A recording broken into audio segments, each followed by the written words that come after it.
recorded. So let's do 5, 4, 3, 2, and 1.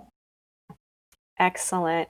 Good evening, everyone. I'm going to call our meeting of LCAAC to order at 6:34. And we're going to start with roll call. So Michael, as our secretary, is going to be able to note based on the agenda that we're taking a look at, linked in there, which then is also available online for anyone watching at home.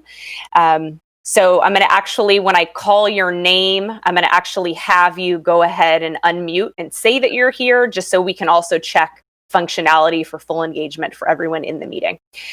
Brian Benvenides? Here. Ann Dameron? Okay.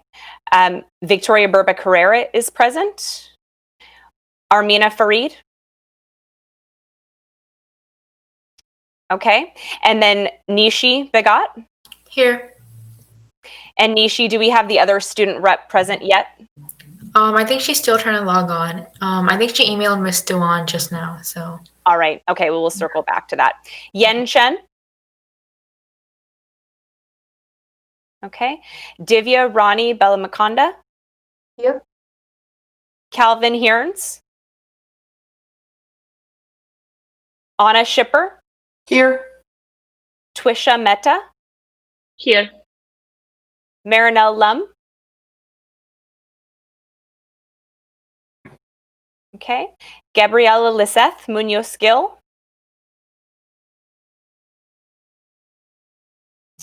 Okay. Larona Jones? Michael Gardner? Here. Ivy Wu? Here. All right. And then we have non-voting members. Christy Rocha? Here. Letty Salinas? Here. Marcus Battle? Here. Ann Crosby? Desiree Campbell?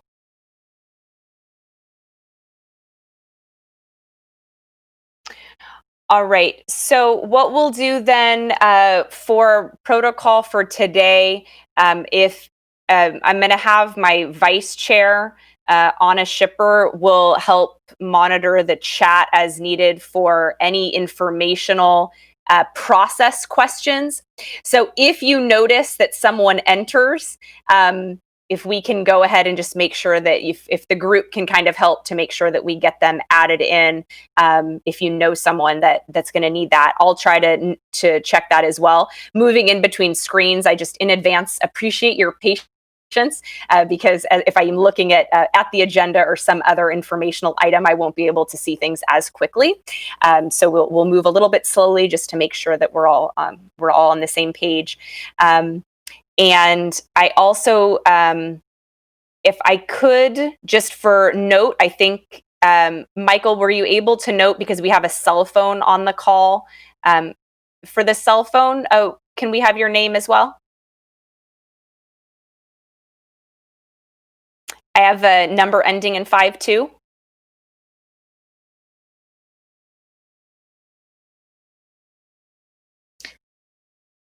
Did anyone, so 510 cell phone number and that ends in 52?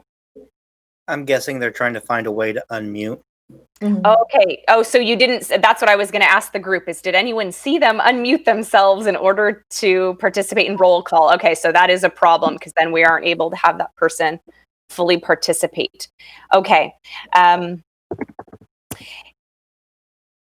All right. And then Letty, for staff, for a resource for any of the committee members, who would be the best person during the meeting to email if they are having technical difficulties? What would you recommend? Let's see. For today, it'll probably change each time, but I think for today, Stephen, would you be okay with checking your emails? Great, thank you. Yes, that's fine.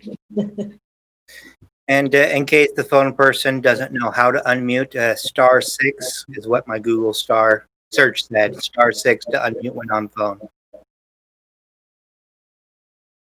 All right, excellent.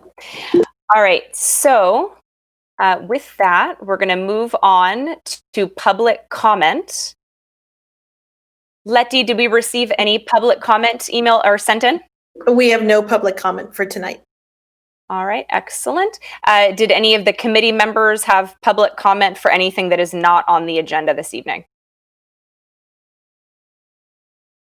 All right, and so with that, we have concluded public comment, and we'll move on to approving the minutes from the September meeting.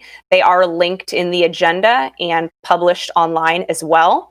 So now would be the time to let us know if there's anything that we need to make amendments on before we approve. So we'll give that just a minute, and then I would entertain a motion to approve the September minutes.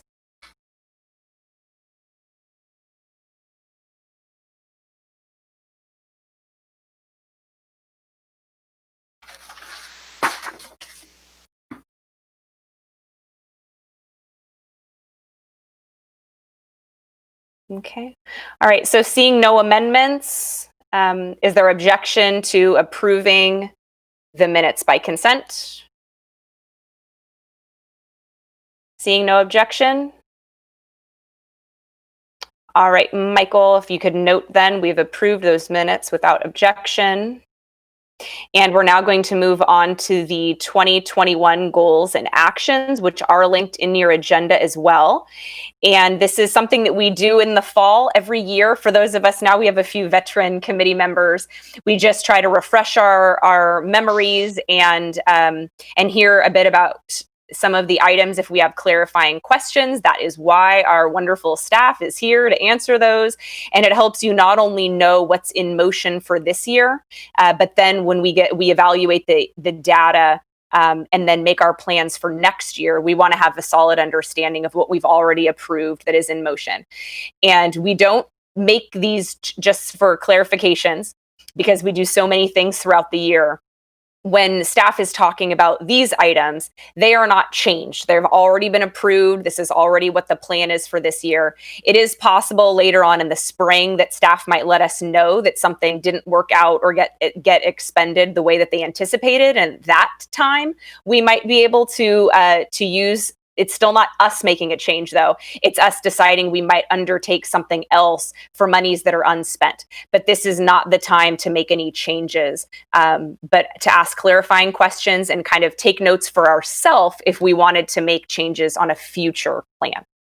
So with that, does staff want to share a screen or actually just I linked that agenda and people can view it on their own, but however you would like to do that. Christy, it's normally you, I feel like, but however staff would like to handle. I'm going to go ahead and mute. Yeah, so we're going to have Christy Rocha go ahead and. Okay, awesome. Oh, sorry, and one more thing. I'm sorry, is that just me getting feedback? If you have a clarifying question, if you could put a Q in the chat and we will come back to you. If you have a comment, then put a C. We'll try to get through all of the questions first, and then we'll come back for comments or discussions, and we'll go goal by goal. But if you could just note that in the chat, and then I'll try to take a look at that as we wrap up one entire goal, a whole section, then we'll come back to that just so we don't break up Christy's explanation. And then Anna's going to help make sure that I don't miss anyone. Okay, just so that I don't miss anybody, where do I find the chat so I can help watch that? I'm not seeing it. In the top right, there's little people, that's the participants. And then just to the right of that, there's chat. Okay, fabulous. I'll watch that. Thank you so much. Awesome. Thank you. All right, Christy. So would it be helpful for me to share my screen, or do people want to follow along on whatever process? Does not matter to me. Can I interrupt real quick? Because I did get an email from our student member, Devanshi. How do I add him to the meeting? You can invite him if you go, or you can even go into the email, your email and edit it. All right. Perfect. All right, I will work on that. All right. Thanks, Steve. Christy, if it's easier for you to talk and make sure that you can tell people, and now I'm moving to line 3, then yeah, why don't you go ahead and screen share?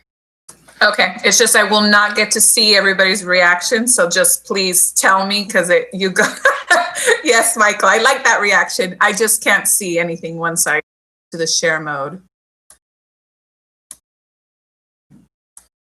Okay. So what, as Victoria mentioned, this was voted upon by our Board of Trustees last spring as our allocations for the 2021 school year. So this budget was developed last spring. And so this is what we're going to do is go over line item by line item for each of these sections. And what we're going to do is start with the yellow section. So the yellow section is all about increasing student engagement. And so when we look at 1.2, I'm going to go through and just to kind of, because I know we have some new members, just to share that information. So we refer to each of the goals. So goal one. I'm sorry. Okay. I noticed that goal number 1's not written on that document. Yes, I can add that. It was somehow removed or something, but I can add that. It's the same goals as we've had in the past. So I will add that, but it's around engagement. So what we'll see is all of goal 1 are here. And then we refer to them as the different actions. So 1.2, 1.3, 1.5, 1.7, 1.8, and 9. What you'll see is 1.1, and there's been others that over the course of the several years, those actions have been removed based on the LCAAC feedback. So that's why the numbers have not been realigned. As we will go through the next 3-year cycle, I would anticipate that these numbers will then match in that aspect. Okay, Christy, excuse me, this is Anna. We have a question from Ivy Wu. She's asking Anna, I'm so sorry. We're gonna let Christy get through all of goal 1 first. Yeah, okay. And then we'll go ahead and circle back. Okay, thank you. Thanks so much. Okay, so looking at 1.2, this is an action around for Induction. And Induction is a program for teachers who are new to the field, who have completed their preliminary credential. And it is a requirement for them to clear their credential. They typically have 2 years to do that. So we have funding in our LCAP for that. What you'll see in the notes that $550,000 is for Induction. And then the other component within this goal and action 1.2 is PAR. And that is peer assistance and review. And really PAR is supporting any teachers who we have that are interns who are who have not yet completed their preliminary credentials, but are in progress. And so we're really trying to provide mentorship and support for all of these teachers who are kind of new to the field. And it's really about retaining highly qualified teachers and providing them kind of that training and support. So what you'll see here is the total allocation is $600,000, 550 is for Induction, and 50K or 50,000 is for PAR. In 1.3, so there are elements in our LCAP that we have to address that don't always have to do with supplemental funds. And that is based on the state priorities. So facilities is a priority that we have to address in our LCAP, but what you'll see is it is not specifically allocated because it is not used with supplemental funds. So this is something that the general fund would support that, but we have to have it in our plan based on the state priorities. Same thing for 1.5 is California state standards and providing instructional materials. Again, it wouldn't be something that goes above and beyond supporting our unduplicated students, but it does relate to our state standards, our priorities, excuse me. So what you'll see is that for this funding source, it is used with the lottery funds that we received. 1.7 is around professional development. So professional development is something that's very important to provide, especially now with distance learning and learning new platforms, and anytime we have any new kind of curriculum or things like that. So we have $200,000 dedicated, and that is the CNI, our curriculum and instruction department, who over kind of sees and supports instruction and providing that support to our teachers. And then moving on to 1.8, that is again providing professional development, but not solely on the lens of English learners, as English learners is one of our unduplicated groups. We have been training, which is guided language acquisition and design. It's a very highly prized PD whenever we provide that for staff. We have a long waiting list of people who want to participate in that. And it's great kind of kinesthetic, lots of hands-on experience to support English learners. But not only does it support English learners, it supports all students. So that's what we have in the budget. And then the last thing is 1.9, and that is the Kennedy High School block schedule. Last year, the decision was because Kennedy High School has such a large percentage of unduplicated students that attend the school, and because they have the block schedule, they're the only comprehensive school, comprehensive high school that has the block schedule, where essentially students are able to take additional classes. The decision was to take a percentage, which would be that 28% of the total block schedule, and pay for that through our supplemental funds. So that's where you'll see the $290,000. And then we had some additional funding that we had kind of earmarked for distance learning, and that was $326,515. So I will take any questions if there's any around goal 1 or anything, questions or comments around that. Christy, can you start off with just a discussion between when we have this LCAP and we approved this, how is that different from the LCP and the other fund notations that we saw? Because LCAAC was one of the bodies that provided input, how can we or should we differentiate that from the LCP that came to us? Is there overlap? Isn't there? And so on. So there's very little overlap between the LCAP and the LCP. What we saw in the LCP was funding sources through CARES Act and other federal funds, where we don't necessarily see that here. There was a few allocations that were LCAP funded, but it was more basically, I want to say it's down in goal 4 around parent engagement, was taking that allocation around parent engagement, but funneling it for distance learning purposes. So it's still under the same premise, but utilizing it for the purpose of distance learning, if that makes sense. Christy, there is also $108,000. Oh, sorry, Ivy. So we're gonna, once we have the kind of general explanation, then I'll go through the queue. So just you're in there. So I'm just going to keep giving Christy an opportunity to make sure we have the general, but then I'll go ahead and make sure Anna can call anyone else who's put a Q or a C in there, and we'll just have Anna call those names off. Okay, we won't move on until then.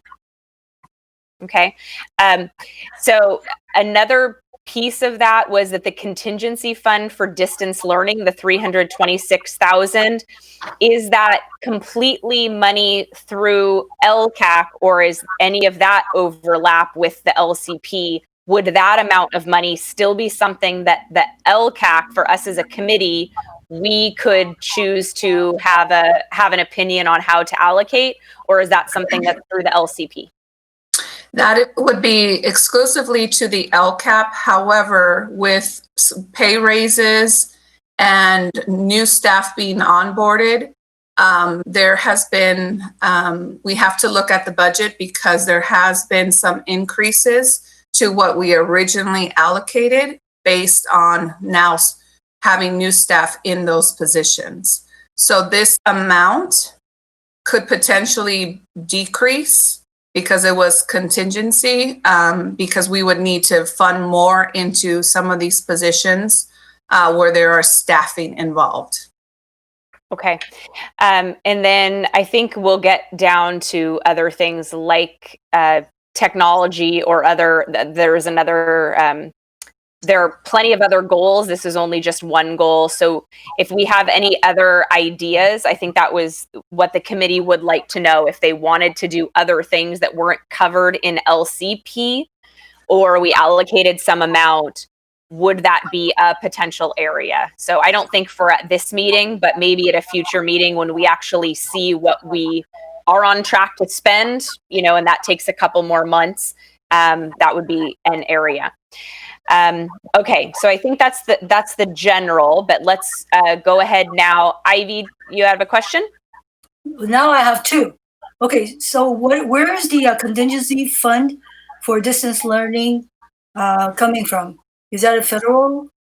No, so anything here, Ivy, is LCAP funding. Okay, that's my first question. And the other one is that there is $108,000 for training substitute teachers.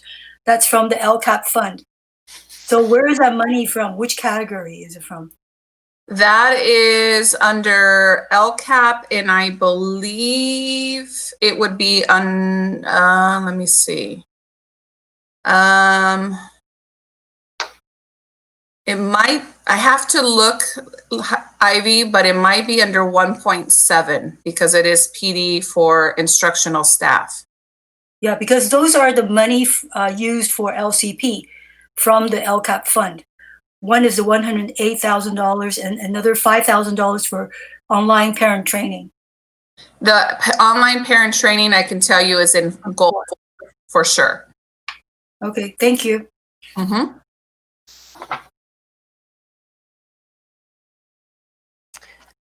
All right. Anna, I know we had another about technology. We'll keep moving through this and see if other things come up in a goal, or we can save those until later. But we will go ahead, Divya, and keep you on the queue if there's another time that might be more appropriate as Christy makes her way through. Anna, did you see anyone else? Taking a look. No. All right, excellent. Christy, you're on. Okay, thank you. So goal 2 is all about increasing academic achievement. You'll see that header, and once I'm done, I will add goal 1 just so everybody knows there to have the goal there. So 2.1 is around our district-wide assessment system and academic growth, monitoring that. So we have 192,661. One of the things just to note, because this came up last spring, it is in addition to not only having access to an assessment system that has robust questions and things like that, it also is our assessment and accountability coach who works directly with teachers around assessments and supporting them through that process. So there is, for that particular goal in action. 2.2 is we have 2 liaisons for each of the elementary sites, and we meet with them about 4 or 5 times a year.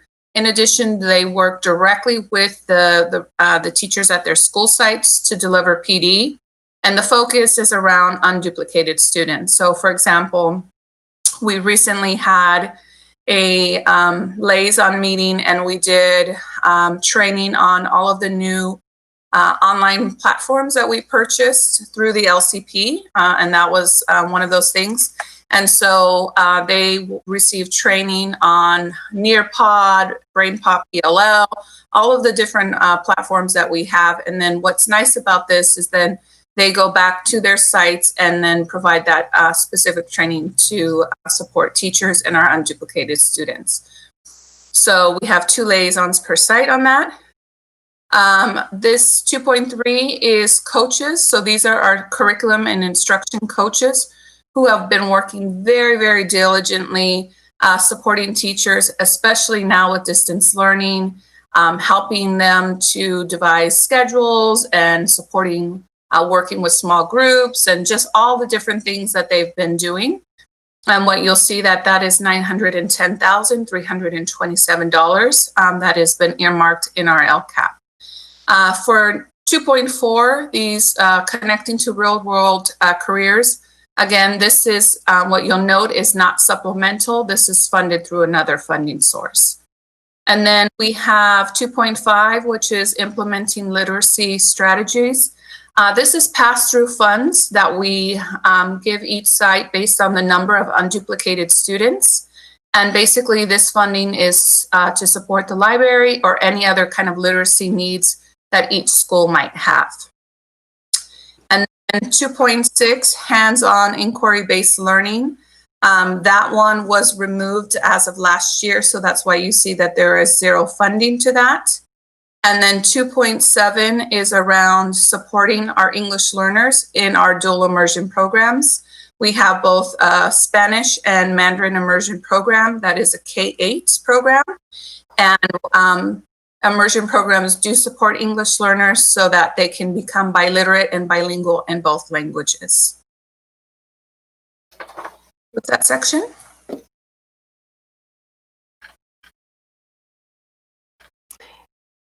Nope, not seeing anything for that section. You can move on to goal 3. Okay, thank you.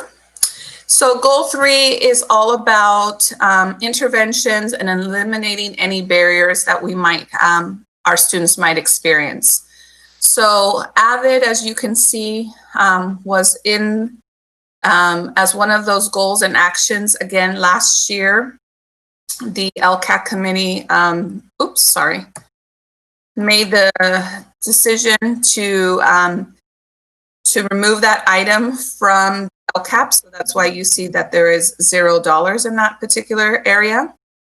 The next one, 3.2, is about support systems that support all areas, behavior, social emotional learning, and academics. For this particular item or line item, you'll see it's quite hefty. It's $1,042,121. What this does is fund several things. So for example, there are some intervention sections that our high schools receive. And so that supports not only high school, but some of our junior high as well. So that is supports there. Also allows for the Flex program or the Flex app that our secondary schools utilize for intervention. This also includes all of the school sites receive pass-through funds to support for interventions. So again, it's based on a per pupil rate based on the number of unduplicated students. And then we also have a Native American program in our district. And our Native American students make up a bulk of our unduplicated students. So this allows for the Native American program to provide additional tutoring and support, academic support for the students in the program. So that makes up 3.2. 3.3 was for summer school, essentially. And summer school, last year, there was a decision to move some money in addition to that for some additional PD. So summer school is quite funny because it straddles 2 fiscal years. Some of the funding would have taken place last year for the 1920 budget, and some will then now be charged to this particular 2021 account. So we had 400,000 there. And then 3.4, which is looking at interventions. So the LCAAC committee last year had agreed to, we had a CWA, which is a, child welfare and attendance position. And we're very fortunate that we're able to have the county pay for 75% of the salary. The committee last year thought it was very, very important that we increase it to 1 additional FTE, so or 1 full-time person. So we did do that. So that's why you'll see $98,237. So that includes the additional child welfare and attendance personnel, plus the 25% that we have to pay based on the county's additional support that they provide us. 3.5 is around resources to support English learners. And this is essentially, we have 5 elementary ELD specialists that are working at our 5 schools that have the highest EL population. And so they do a lot of support, a lot of training for staff, work with parents. And so that is what makes up for that particular goal in action. 3.6 is, again, looking at our elementary schools that have the highest unduplicated counts. And these 4 schools have very large population of unduplicated. So they receive additional funding to help support that. One thing to note, previously, we've always had 5 schools, which included Durham. Last year, the committee had reviewed that data and determined that Durham no longer met those requirements. So Durham no longer is included as those high need schools. And then in addition, there was a 20% cut that they received from last year to this year based on just cuts that we had to make based on our total allocation. 3.7 is PSATs. And we provide this free of charge to all 10th graders to allow for students to basically learn about different post-high school educational opportunities, and allowing basically for them to receive additional information as to what courses they might be interested, maybe some honors courses or more advanced classes. This PSAT allows them to get really kind of in-depth information and explore opportunities that maybe they didn't do. So again, this is free of charge to all 10th graders. 3.8 around supporting sections to support our English learners. And you'll see that that's $129,164. We have several supplemental courses that we offer at the secondary to support long-term English learners, so meaning students who've been in the EL program for 5 or 6 years and who have yet to reclassify, offering them a specific intensive course in both reading and writing skills, which we know are very important, and then also a class for newcomers who have newly arrived to our educational system and who receive this course so that they can get course support in all other areas. And then 3.9 is around supporting students who are homeless. For this group, just to note that we were in differentiated assistance based on our dashboard, because our homeless students were red in multiple areas. And so one of the things that we will continually do is work with the county because no dashboard will be released this year. We will still stay in that status as differentiated assistance. So the committee made a decision that we really wanted to support our homeless students. And again, these are additional resources for both all areas of academic, social, emotional, and any behavioral needs so that we can best support our homeless students.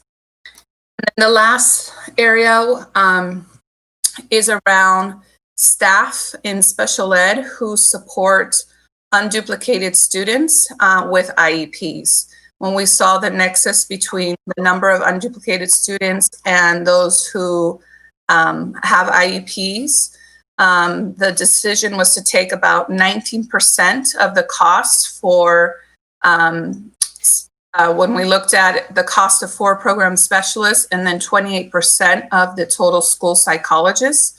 salaries and apply that to supplemental funds. So that one is another one that's quite large. It's $1.8 million, give or take. All right. Thank you, Christy. I'm going to go to Ivy with a question.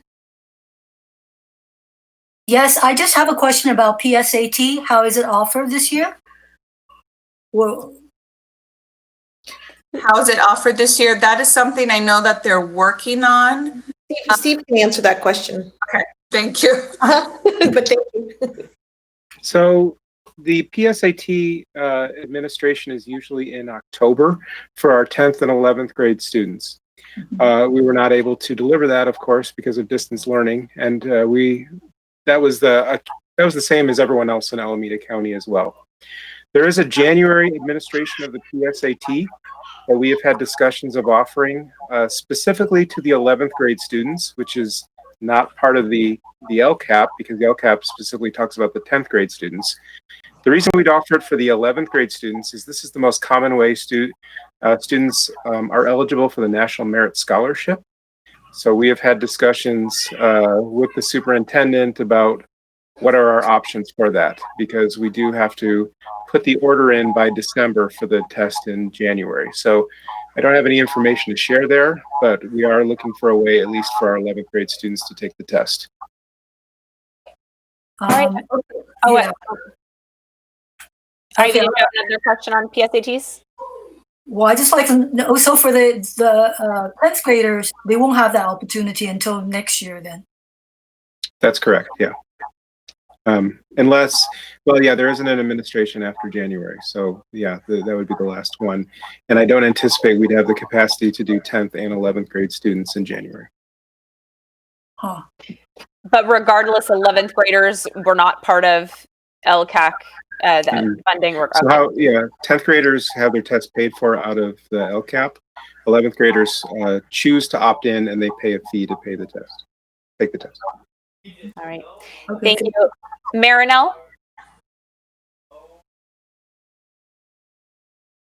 Yes, I had a question about AP tests. Will those be happening this year? Or are they available? I can answer that also. AP Stephen, test, also, yeah, is it part of LCAP? it is not part of LCAP. Schools do sometimes offer financial assistance, but I don't think that's written into the LCAP. Students have the registration period actually just recently ended for AP enrollment, so we did have our enrollment period taken place. College Board still has not been clear about what the testing will look like. Last year it was an online test, and it seems pretty clear it didn't go as well as they hoped. So they've been very cagey with explaining how what the testing will look like. Thank you. I'm going to go to Divya. These are there are a couple things that it doesn't look like are in our plan, but might GATE have previously been in the plan. So I'm going to go to Divya on that, because it looks like it might have fit into goal 2 or 3. Which questions do you want me to cover? I've been putting some. So the latest one regarding the on funds. GATE, yeah, on GATE, if you had a question about GATE first. Okay. So there is no mention of GATE. I mean, when the schools are not doing that, right? So whatever the funds that have been allocated earlier, do we have any plans to handle the GATE? I'm sorry, I'm actually hearing an echo. Yeah, anyone not speaking, if you could please mute, that would be really helpful. Christy, I think it's coming from you. Okay, so if I mute myself, then I will go back to the share screen, but you'll have to let me know when you want me to talk. Yeah, thank you for that. Yeah, so I was talking about the GATE thing. Do we have any plans for doing any online help for the students, or to generalize these funds, read out these funds for other programs? And was GATE previously in LCAP? No. So I'm Okay, so similarly to AP, I don't want to get off too much on things that weren't, if they aren't in our plan.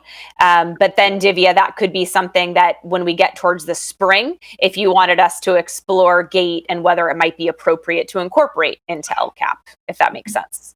Okay, yes, thank you. The follow-up thing for that was about the magnet school resources and sharing of coaches, right? Now that things have gone online, earlier if some of the schools did not have coaches or specific teachers and all, they would be waiting for that teacher. But now that things have gone online, is there a way for sharing those resources, either the material that was prepared or the teacher's time here and there, so that the students could really take some advantage from that? Divya, could you clarify a little bit on, because I think instructional coaches are built into LCAP, and we could talk a little bit more about what instructional coaches do, but do you mean instructional coaches or do you mean athletic coaches for your instructional only, not sports related? Yeah, so instructional coaches actually are district-wide. They historically have either been specialty based on their subject matter expertise or their grade level expertise. So absolutely, they are utilized district-wide. And even if, for example, an instructional coach position was vacant, they would of course be attempting to fill it, but because they all worked district wide, they would do the best that they could to make sure that, say, there aren't 7 schools that don't have an instructional coach. So they do try to do what you're saying. Absolutely. And I can also add what's been, I guess, in some ways, what's that expression, you make lemonade out of lemons? Our instructional coaches are holding a lot of open hours and office hours so that any teacher can join. And so they're seeing input from all across the district. So in some ways it's easier for teachers to join for the part that they need. And then they, come off of it. They don't have to get in their car to drive to the district office, which is really nice. Yep, thank you. And then Divya, the other piece of a question on magnet schools. So like, for example, Kennedy's block program, they are in here and they are a technology magnet, but we also have other schools that are magnet programs. Were you asking to see if any other magnet components were in LCAP? Yeah, in a way that if you generalize the magnet schools, earlier it was just specific to those schools. Now that the instruction has gone online, I was just wondering if the students outside of those schools also could be benefited from these magnet school programs, and if there is any such plan, if there are any funds which are allocated in such a way. Christy, could you share if magnet schools were receiving additional funding, or Divya, if perhaps you mean that certain schools are identified as reaching a certain threshold and therefore they get additional funds through LCAP? And we've talked about that, I think, in the past, where if a kid happens to be out of school and they are in need, but their school doesn't reach that threshold, they don't get the additional services. Is your idea that now, because we're online, is there a way to reach that child with those resources? Perfect. Yes. Okay. So I'm like magnet. We can get to the bottom of this. I don't know. My terminology is still a bit off. This is my first one, so I'm trying to get on board. No, there are so many things. I'm like, she's on to something. So I don't know if staff wants to talk a little bit about how those resources are distributed to answer Divya's question. So I can speak to that. So in Goal 3, all of the school sites receive additional pass-through funds for intervention. So if there is a student that's been identified that needs additional support, that would be a resource that they would pull. As far as magnet programs, I didn't know Kennedy was a magnet program, so thank you, Victoria, for that. The immersion programs are different because students are learning 2 languages. And so it would not be appropriate to pull students from other programs because these students have been learning Chinese or Spanish since kindergarten. and their instruction is mostly in those languages. And then as they go up the grade levels, then you start to teach more English. So it's not about like learning basic words. All of their content is being taught in those two languages. I think something that might help to answer Divya's question, and Steve might be able to speak a bit about it if he recalls, and Christy, I believe you were in on this as well. You met with, in your discussions with LCP planning, that interventions, while normally, like Christy's talking about, pass-through funds go to certain schools and they hold after-school interventions, for example. But let's say that we have like 3 students at Chadbourne, and maybe there's only 3, but that there could be incorporation of online interventions, whereas those students at Chadbourne wouldn't otherwise be able to participate and access because it wouldn't be housed at their site, but they might still get that because things are online. So I think that was something that you had talked about with the LCP presentation. So I don't know if you could go into the progress on that, if any. I can, help with that. So we are finishing up the first learning loss assessments of the school year. Tomorrow is the last day of testing with a couple exceptions. And so we'll be compiling all those in reports and delivering those to principals next week at the principals meeting. In the LCP, $100,000 was allocated for after school or additional time intervention to pay to staff to work with students. And so the next step will be allocating that money, or deciding how that money is allocated, and getting input from the principals on which students and the best method to do it. How it's done, what Victoria said is exactly right. How it's usually done is it's done on the site. With distance learning, one advantage we might have is being able to use teachers from other sites who wouldn't normally have access to the students at a site that isn't theirs to work with students. So that is an option we are pursuing as well.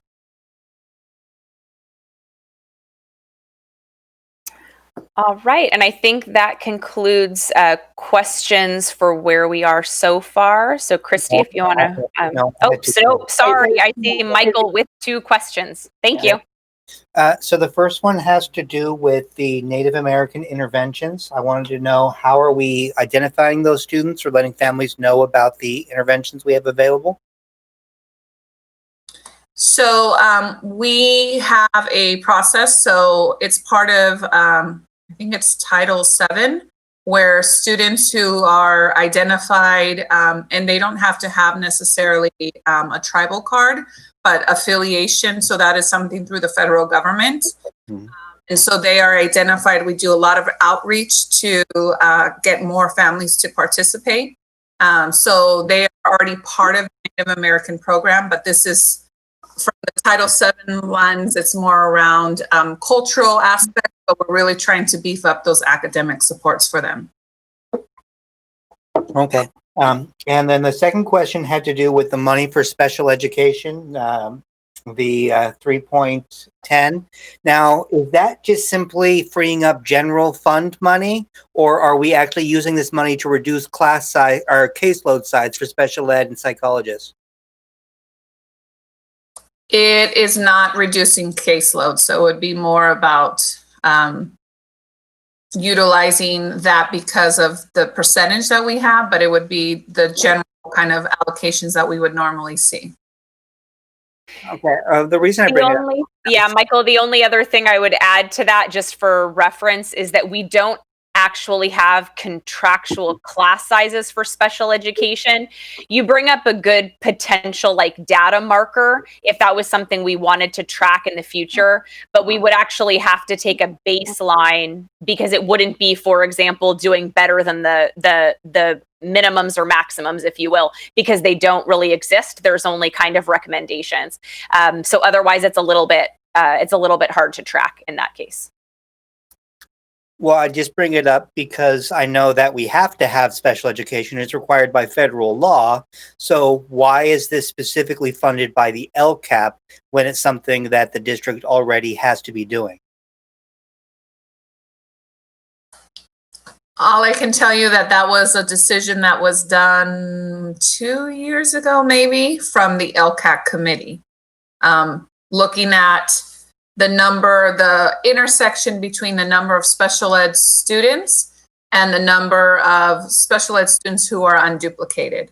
And so that was where that percentage came from. And I think it makes total sense for our unduplicated students to be getting support. I just would want strings attached rather than just simply freeing up general fund money to spend on other things. It's like, all right, we don't have to pay for special ed. Now we can do this nice fancy thing for our GAID kids or whoever, which is fine, but I don't want it to come out of the LCAP. So if we're going to use money for special ed, it should be over and above what's already required. Thank you, Michael. And I know that we had also talked about potentially looking at special education inclusion, and we had some speakers on different items as well, going along those lines of what else can we be doing to make sure that we're doing extra, because that is the intention of LCAP. So that's a good lens and a reminder to continually have. Anna, am I missing anyone else before we let Christy go on with goal 4? Just Divya had a question earlier about teacher technology needs, but we should probably do that later on because it's not necessarily on the agenda, or I'm trying to figure out how to connect it. Right. And I think the only way on that is to, I think what we'll do is we'll ask staff for our next meeting to bring back an update perhaps on where we are on LCP spending, because that wasn't out of LCAP spending. Yeah. So that would be an idea for a future agenda item. Okay. Thank you so much. All right, Christy. Okay. All right. So goal 4 is around partnerships with families.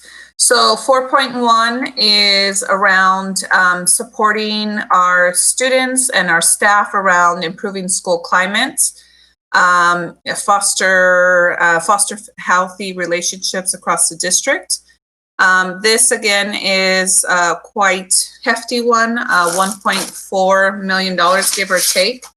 And where that is serving is essentially some of the staff in student support services who work directly with families and students around that, in addition to some training that we provide. So restorative practices, things like that would come out of that particular line item. 4.2 is around cost, so a coordination of service team. This is a cost we have at each of our 42 school sites, where it is a group of essentially a team of members who consist of administrators, counselors, teachers, other support staff who we'll look at students who are maybe needing some additional intervention or supports that are outside of the district. They might refer them to kind of outside agencies along those lines. So that is funding for that particular item. And then for 4.3 is the parent workshops. We have staff, we have a parent outreach coordinator and other staff who basically provides a lot of training for parents. Recently, they've done this all online and we've had great success. We had a parent workshop on navigating families through secondary, and we had over 100 parents online for this particular workshop last Tuesday, or this past Tuesday. 4.5 is supporting our bilingual families and making sure that we have bilingual staff who are culturally responsive and who can effectively communicate with our families. This is a combination of both, again, some student support service staff who are bilingual, who do outreach to families, and in addition, includes employees within the federal and state programs who do a lot of outreach and coordination of that. So you'll see that that is $1.4 million, give or take. And then the last one is our counselors that we have that support TK through 12. One of the things that was done several years ago through the outreach of our community is they really wanted to see elementary counselors. So this is the line item that supports elementary counselors and some of our secondary counselors. And that What we'll see here was our total allocation that we received in the spring at $14,589,224. All right. Thank you. I'm going to go with Divya has a question. Yeah, just on the, I think it should have been a comment. On the numbers for improving school climate, the bilingual families, and even the last point, the 4.51, wouldn't these numbers be affected by the online instruction? Now that there is no personal outreach going on, we cannot go there and all, it would all be done online, right? So since this goals and all and even the numbers are put together before the COVID and all came into picture, right? Wouldn't these numbers be affected? I'm not speaking about increasing or decreasing, but there would be an impact, right? Yeah. So are we considering that? Yeah. So, and Christy, you can add to this, but I know in some ways it's kind of been increasing in other ways. The good news is that our counselors have been working really, really hard and have been able to do a lot of virtual work with our students. And then out of student services, our classified staff, they're actually doing home visits. And so they are going out to check on when students aren't connecting. And so in many ways, Fremont staff, they've really been resourceful and working hard. So they've still continued to do the outreach and the support, even online or virtual, and in some cases, home visits. So it's still continuing. Yeah, I understand that it's continuing. I was just concerned if there is an impact on these numbers, and maybe if one of these numbers are in dire need of more funds, how are we going to tackle that? Yeah, and that might be something as we start to get to think about data sets. So we as a district are collecting not just attendance data, but also data around engagement. And I think it'll be very powerful to hear just the impact with our counselors and a lot of the and if we've been watching board meetings, there's certainly a big interest around, because a lot of our students are feeling isolated and there is actually an uptick, but I don't have numbers in front of me. So that might be something we look at to see if there is a need for increasing. Absolutely. Right. So, of course, the numbers and all, we might not be able to come up right away because that is dependent on the items that you mentioned. But do we have a contingency plan in place as a backup in case something happens? It's not only about the funds, right? Of course, about the plan too, how we need to direct and all these. Yes, and so we are starting, we want to be also guided by data. So yes, absolutely. And I know our principals and our teachers, they're very spontaneously, and I see, thank you, Mr. Benavides.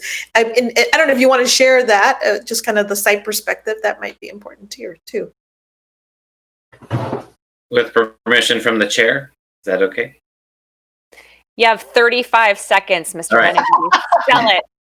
So during this COVID time, our community outreach from Student Support Services has even increased more than they usually do. They're making house calls, they're troubleshooting for those families who can't get online or having difficulty. If they have 3 kids in one room, they're rearranging kids, providing headphones and that kind of thing. So they've gone above and beyond what they usually do. So that those funds are definitely being well spent.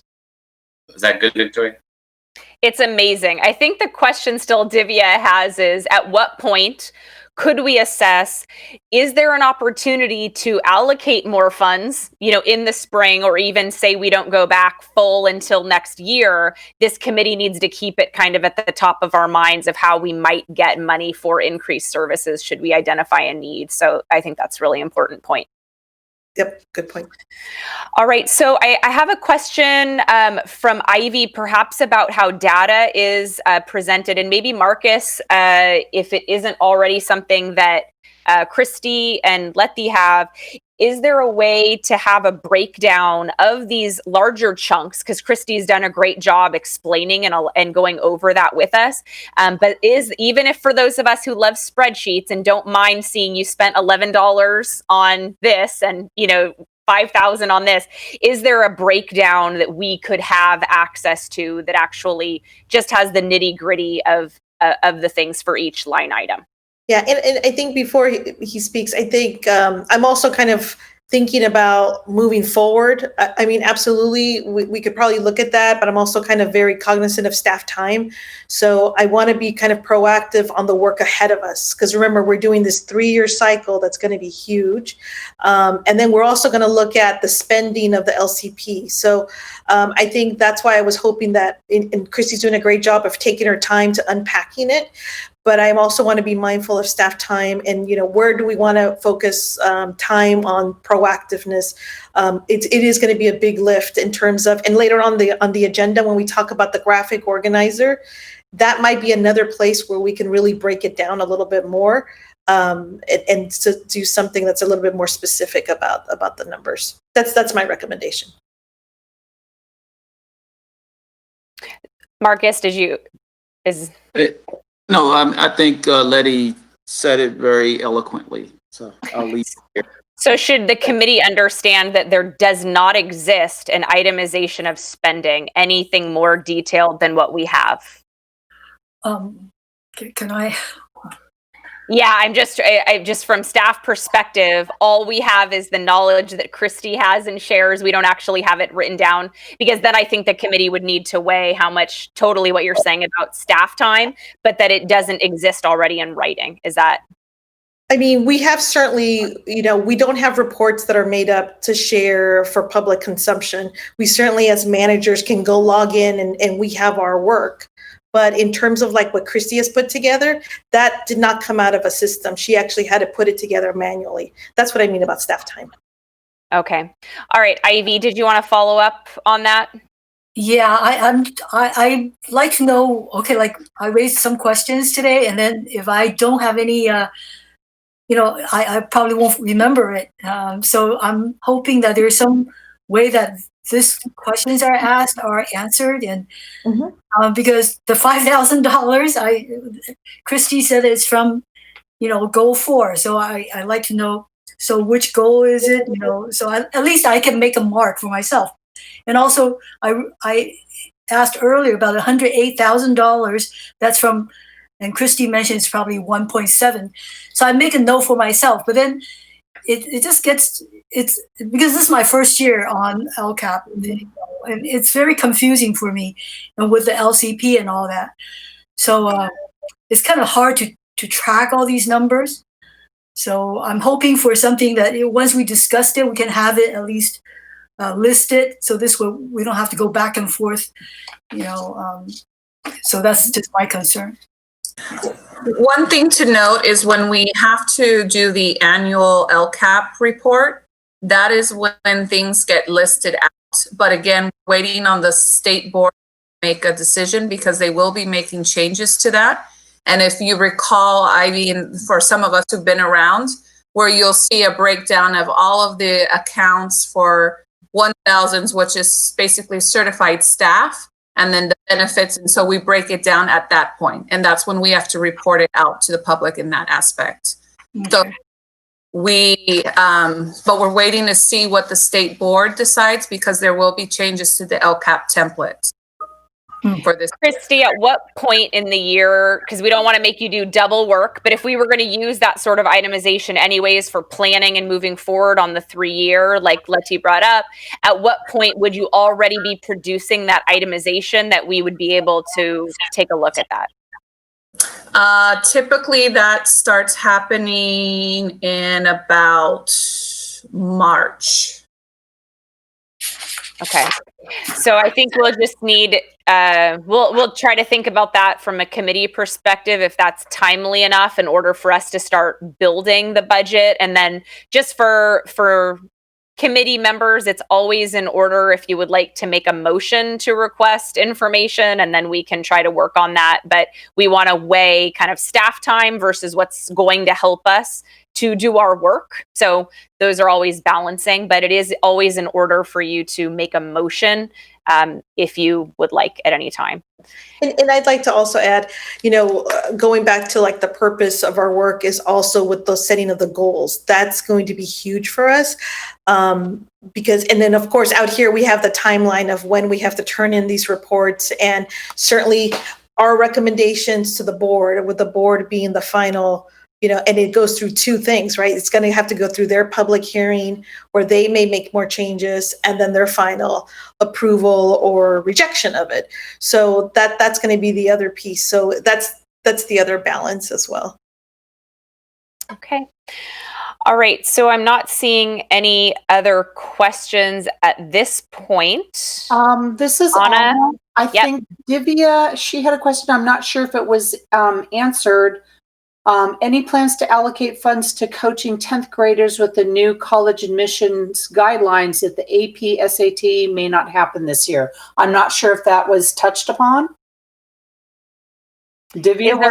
Yes. It was, okay. I missed that question. Yes. Okay. Is that in our LCAP, or has it been? No. So that's also something that isn't in our LCAP. Okay. So Divya, these are all going into your notes then too, for things that we want to bring up for ideas that might already fit under goals as certain action items that we might want to spend money on in the spring. Okay. Right. And also, while you are putting that together, I would like to see for any of the items that we have discussed right now, right? All the goals that we have put together. Of course, these were put together last year. Now that with online instruction, some of these will be varying. So we might still be able to save some amount in some of the programs. And of course, some of the other programs are more demanding and we will have to be spending more. So while we are readjusting these numbers based on the realistic facts, based on our experience going this last few months, when we are adjusting this, at what time will we be able to know how these numbers are readjusted, if we are still in budget, if we are able to adjust these across and maybe take up more items or cut down on some of the other plans that we have earlier done? So I think, great, Christy. No, I was just going to split it into two questions, because I think that one, we normally get a breakdown of how last year was now how much we've actually spent out of last year's. So that would be one piece that would generally come to us pretty quickly in the fall. But then secondly, how early could we see? I think historically we've only gotten it in January or February when we're kind of at a halfway-ish point. But those would be kind of two different items. But we could get a jump on Divya's idea just by seeing even last year what we were able to spend, since part of that was in distance learning. So one thing to note is that the allocation that we created this budget under the allocation or the assumption that our supplemental funding was going to be $14,589,224. However, business services does the calculation of our unduplicated count. And so they are preparing for the budget interim number 1, and that calculation will be redone. And so there is the potential that our unduplicated count could be either higher, stay the same, or is less. And if it is less, that means that would directly impact our LCAP budget, where we would have to either make cuts to then align to what our new total allocation is, or it could be that it stays the same or that we have additional monies. So we don't know that number. That number is coming very soon as they are preparing for the budget interim. But one thing to note that due to several circumstances, when we're looking at our unduplicated count, we're looking at number of students who qualify for free and reduced lunches. We're looking at the number of students who are English learners, who are foster or homeless youth. And one of the things that has kind of hindered us, to be quite frank, is the shelter in place. So for example, from my lens on English learners, we were unable to test students over the course of the summer when we do the bulk of our testing. And so we have just begun testing students 3 weeks ago, and everything has to be online. So you can imagine it is much slower process. We have until December 18th to essentially test students who were in our enrolled in Fremont as of October 7th, which is that CBEDS date, to then change their status as an English learner or not. And remember, if they are an English learner, then we receive supplemental funding for them. That's that additional support. Same thing for families who are qualifying for free and reduced lunch. Families need to apply, fill out the application. And if they qualify, then that allows us to receive additional funding. So the pandemic or the shelter in place has definitely put a hindrance to that because we don't have students and families so readily accessible. So the number will be changing. I'm predicting, and I'm sure Mr. Battle can speak more to that since that's his wheelhouse around that. But just to note that it is going to have either a positive or negative effect to our total LCAP supplemental budget. And Christy has just actually explained one of the bullets that's already on your agenda about the unduplicated count. So hopefully that helps, but that does explain a bit why the budget is in flux. We might come out ahead, but one of the things that our districts that doing that's amazing, but that is hurting us a little bit as well, is that we are allowing all students to pick up free lunch. And that means that the onus of turning in the form in order to qualify for free lunch is no longer there. So it helps for our students. There's absolutely no stigma. There's no questions. You walk up and you can grab food. But that means that we might not be getting enough people to turn in the forms. And therefore the accounting will be a bit off, is not helping Mr. Battle's department in that area. So, all right. Anna, do you see anyone else? I think that was it on our end. Yeah, that's it. That's okay. All right, awesome. So then we'll segue into more on the LCP update. Again, differentiating whenever we can from how that's different from what we're looking at for LCAP that we were just going over for that plan, and LCP with whatever update that the staff has for us. Yes, so I have that update. It's very brief. So essentially, we turned our, as you know, the LCP went to the board and was approved. We went through our public hearing and then it was approved by the board. Subsequently, we turned it in to the Alameda County Office of Education. Their role is not to approve or disapprove. Their role is to review it and to give recommendations or not. So I did hear from the Alameda County Office of Education, and they do have a recommendation. And unfortunately, there was a box that, and this is how much of sticklers they are. And I tell Christy's like, but part of the stickler, which I appreciate their role is to really review it, is that there was a box that needed an update. It needed a raw number. So while we have the percentage of the funds there, they also wanted the raw number noted on there. So because of that, we will have the recommendation, and we can take it or not, but I mean, I think we will update that and make sure that's in there. So we do have that. We will be getting a letter from them. Now, part of the requirement when we get any kind of a recommendation is to send it to the board. So the board will also get to see that, and it'll be part of the agenda. So you'll see it. And so it's just part of the process. Like I said, they don't approve or disapprove, they recommend, but then what is it Ed Code, Christy? Yes. So what the Ed Code requires is that we take it to the board. So that's the update on that. Everything is fine. We're moving forward, but we're just following the rules on that part. And we appreciate that, it is another extra step, but it's fine. So that's the only update I have on LCP. All right, excellent. So now I think that there is an example graphic organizer from Santa Clara linked into the agenda that kind of helps the committee have an idea about what this piece is that we're looking at. Yes, so I'll have Christy speak to this, and I'm also very cognizant of the time. So this might be something that if she starts to talk about, but this also should be part of our November meeting, and because it'll be very close to the deadline at that point as well.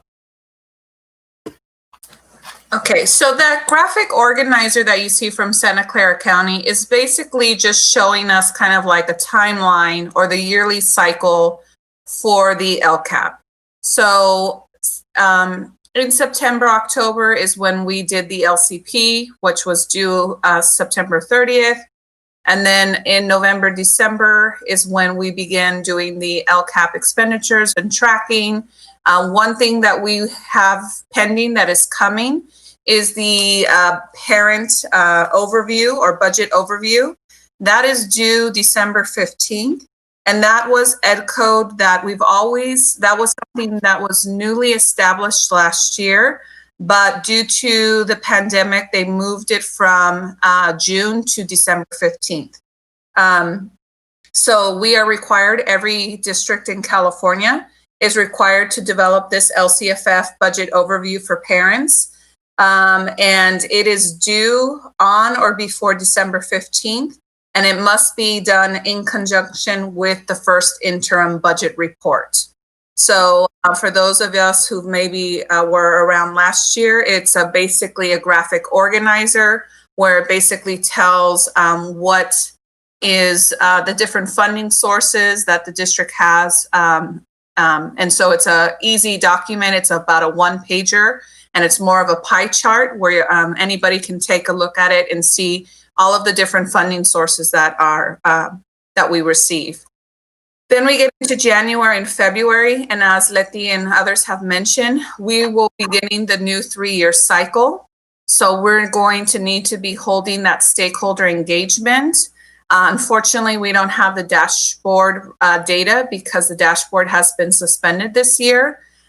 So we will need to go out to our stakeholders, to our community, to hear as to what are the needs for our unduplicated students. Because as a reminder, our supplemental funds are to principally support our unduplicated students, to provide that above and beyond services than our our academic or general program. We'll know at that point, hopefully, the governor's budget will be released. And so we'll have an idea of where we're at with the budget. Again, looking at the effectiveness of our actions and expenditures, we'll begin drafting the annual update and then review student data. And then what you see March and April is to begin drafting that LCAP, continuing any stakeholder engagement, making sure that that goes through in what they refer to the PAC, which is, in our case, we refer to it as our LCAAC, and then to our DLAC, which is our English Learner Advisory Committee. In this case, since it's adopted from Santa Clara, you'll see that Santa Clara, which we work with Alameda County, will begin drafting, reviewing our drafts. May and June, we'll get a revise, hopefully good news at that time about the budget, the state of this budget, finalize the LCAP and share that with in our LCAAC, this committee, and our DLAC, and then take it to public hearing and adoption. And again, our county offices will continue to participate, and they review our drafts. In our case, we have to meet with them, and they go line item by line item for each of the actions and goals of our LCAP. And then lastly, the board will need to approve all of the LCAP on June 30th. So just to remind the group, we had mentioned this last time, the board is making changes to the LCAP template. They're currently in public comment, and we're anticipating that the new template will be released sometime in January.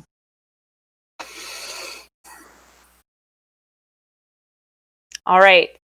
You gave us so much information. We have absolutely no questions, Christy. But I know we're going to read it again.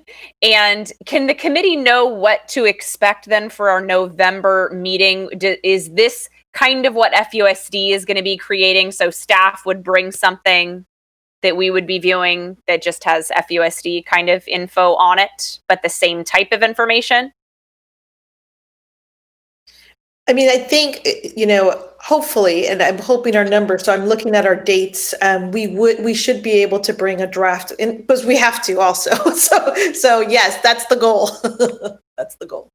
Okay. And then is it just for review, or we'll be able to just ask kind of clarifying questions? Would you need input from the committee, or is it just to kind of make sure that we understand the way it's presented? I think it's more to understand the way it's presented, and it's just a very public facing. So it'll be nice to have your input, but it's really just to kind of say, yeah, we understand it, and it'll be another tool going back to the previous questions about our budget. It should be helpful too. Yeah. All right. Excellent. So with that, we are moving on to future meeting dates. So we should all already have the November date calendared from last time, so November 19th, if we all have that. And December, we're going to take off. District staff is letting us off the hook with that shortened month. And then we might get some additional information over that time as well. And so then we'll be ready to gear up again when we get back in January. So January 11th will be the first meeting in 2021, which is going to be so much better than 2020. And we're all going to be so happy that first meeting. Christy, why are you nodding? You won't be here. She's like, yes, it's going to be an amazing meeting. I'll be watching from home. We want to see the baby. That's right. Ivy does have a question. Okay. We can go back to that after we get the dates. Okay. And we can see if Christy has an update for us. But we unfortunately can't wait for her to come back in order to schedule our meetings.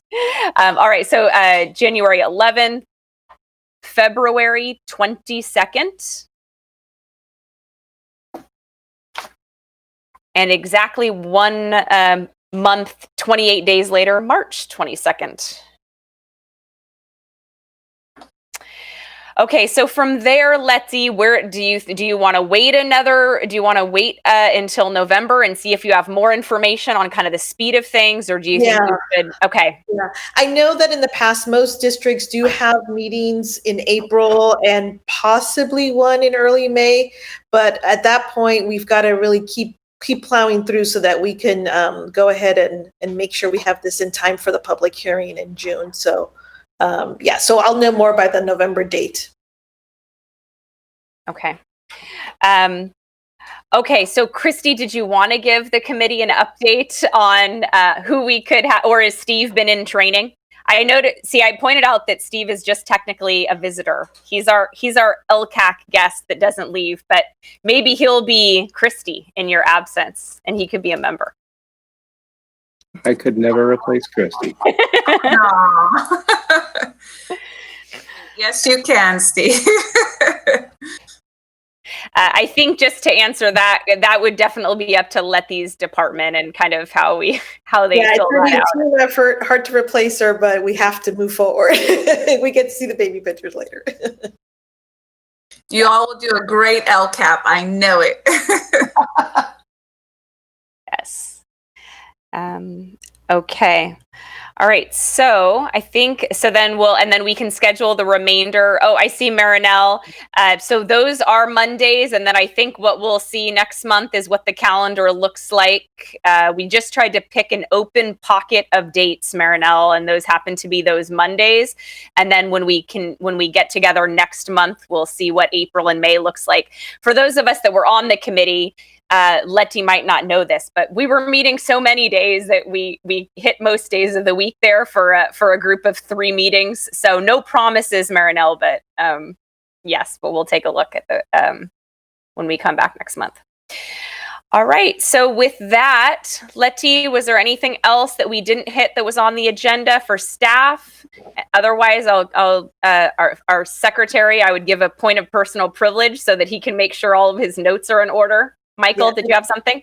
I have been keeping notes. I'll be welcome feedback. If I did a good job, too much or too little, I don't know, but I don't know who to send it to. So you can send it to me, and I'll put my email in the chat. Thank you.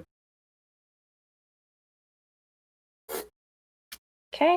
All right. And with that, we are amazingly adjourned at 7:58. Thank you all so much. Have a great evening.